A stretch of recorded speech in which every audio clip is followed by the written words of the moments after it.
Alright, here's a doozy, the good old push-up. So I'm going to teach you how to start developing the push-up if you don't have a full rep yet, and also how to go beyond it to make it harder if you're already banging out those regular push-ups.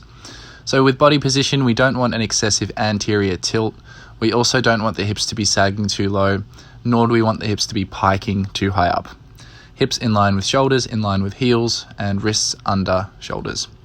Start on your knees to develop this, which means that you have a shorter lever. It's going to be less weight for you to push because part of your body is resting on the ground. You can see that I just dropped my knees down from a regular plank position, and this should set me up in a pretty good place to start building my push-ups. Now obviously you'll develop those until they get really strong. You'll do really slow reps. You'll do like 10 of them perfectly, and then you can move on. Now a small pointer here, if you really needed to, you could kind of peel your upper body up off the ground if you absolutely didn't even have a knee push-up, but I recommend that you try to keep your torso in one unit.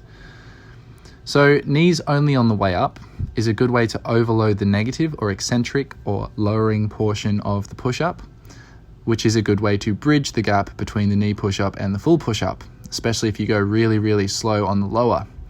As you lower down, make sure you keep those abs nice and strong. You maintain a neutral pelvic tilt. Maybe you tense your quads and glutes a little bit to help that. And you can see my elbows come out slightly, but by and large, they're quite tucked to my body. Ultimately though, it should feel comfortable and stable for your shoulders.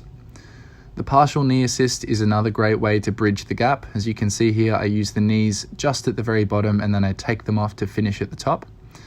This is good if you're trying to build volume and you want to do lots of practice on these push-ups, get a really nice pump in the arms, but you just don't have the full rep. And it's a good way to avoid arching the back excessively or making any one of those earlier mistakes I demonstrated with the torso.